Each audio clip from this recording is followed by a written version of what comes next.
Jeanette, you are calling for libraries to be funded not by local councils but by the government.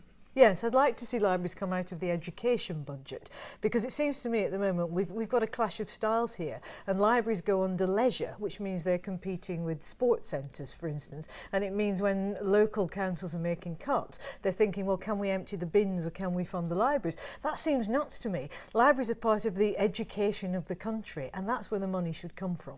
But at the same time, do you not think that if they're moving from leisure, which implies reading for pleasure, and into education, which implies some kind of worthiness, this might do a disservice to the pleasure that we get from reading? Well, you know, this is the age of marketing and spin. We've got to sell it properly. I mean, the government spends a fortune on advertising its wares, so we surely could do this. I mean, what we really need to say is that you need leisure to pursue culture, but there is a difference between a snooker table and a swimming lane and going into the library. And of course it's fun, but also it's about the life of the mind. It's about creativity. It's about imagination. It's about all those things that happen if you think that life has an inside as well as an outside.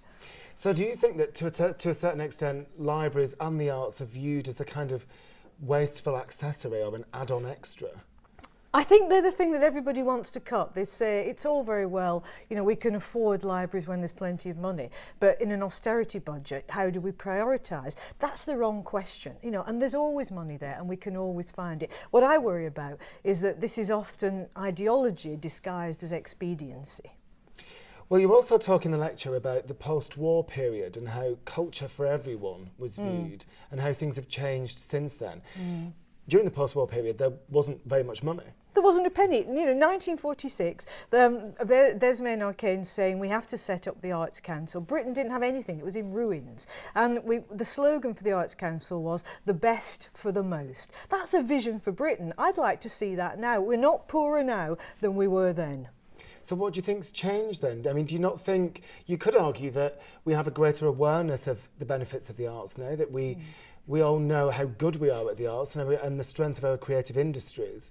So do you really think that there's less of a culture of wanting the arts to be for everyone? Yes, I think there's this idea that somehow it's elitist and it's not actually democratic. This isn't true. I mean, any child ever born wants to pick up an instrument, tell a story, do a little dance, you know, listen to a story. You know, creativity's hardwired in kids. We knock it out of them and then we say, oh, it's elitist. Libraries could be at the centre of a new kind of education and learning, you know, real lifelong learning, where books are at the heart of life.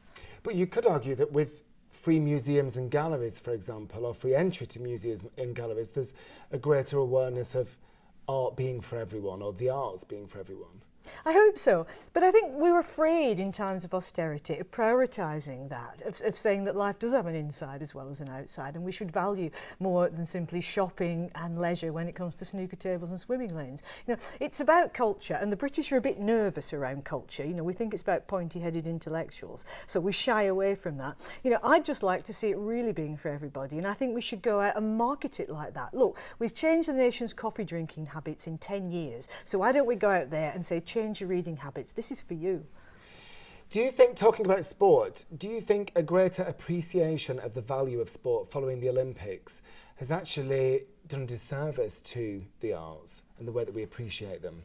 No, I don't think that should be an either or. You know, again, I don't want to have these false questions about which is it. Is it sport or is it the arts? You know, we need everything. I mean, what's the point of being a human being if all you do is work 24/7 just so that you can put food on the table for your family? Is that the best we can do in the 21st century? You know, in 1844, Engels was standing in Manchester looking at this rich city and saying, this is what happens when men regard each other only as useful objects. I want to think of human beings as more than useful objects.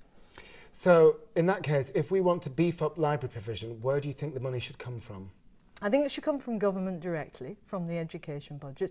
And I also think that we should go out and find money, find companies, find individuals who will pay for libraries. You know, Andrew Carnegie set up the library system in England, really. And from 1907 onwards, he built something like 660 libraries with his own money in England, 1,500 in America. You know, that's philanthropy. So why don't we go out and get those billionaires and say, look, will you please start paying for things? You know, Google, Starbucks and Amazon, they haven't paid enough tax. Let's get it off them and put it into libraries, Amazon in particular. Pay your way, guys.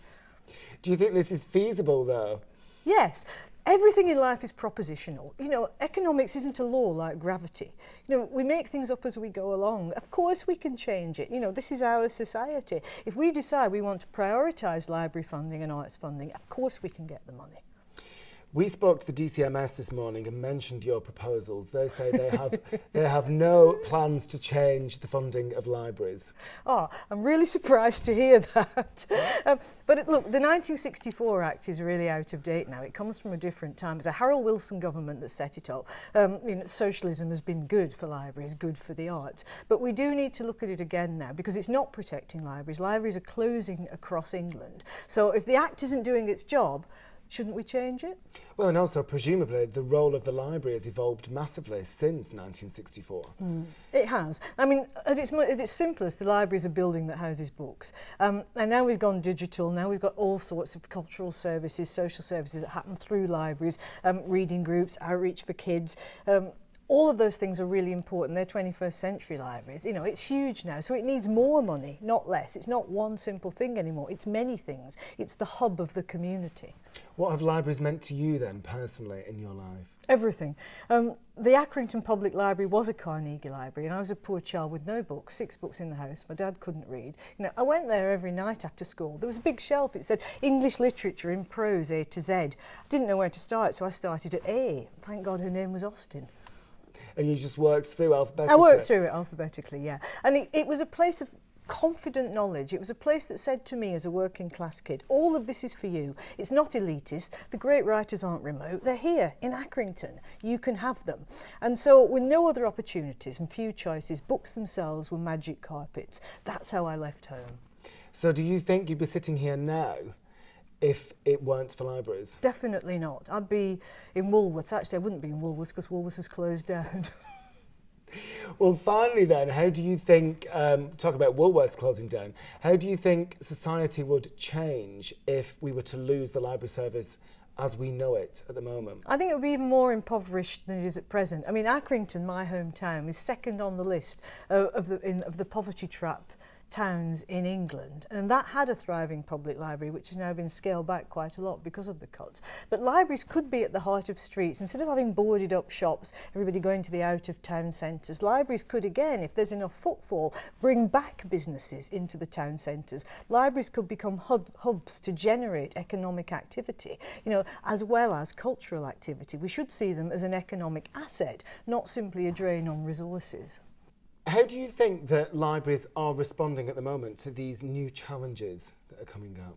I think libraries and librarians in particular, the unsung heroes of the moment, because they're working really hard to change and develop their programmes according to what society needs. You know, we do have a literacy problem. You know, children are struggling to learn to read, often because they're not being read to at home so much. And libraries have started initiatives with the Reading Agency, like the Summer Reading Challenge, where kids are encouraged to read 6 books over the summer to keep their reading skills up, because we know that if kids don't read over the summer, their reading level drops, so they go back to school a little bit behind. So it's recognising things like that and going out there and doing something about it, not being remote and isolated, but working with publishers, with schools, with the Reading Agency, as well as with their own communities. Libraries are doing absolutely everything they can right now, but we could do more if we gave them some more money.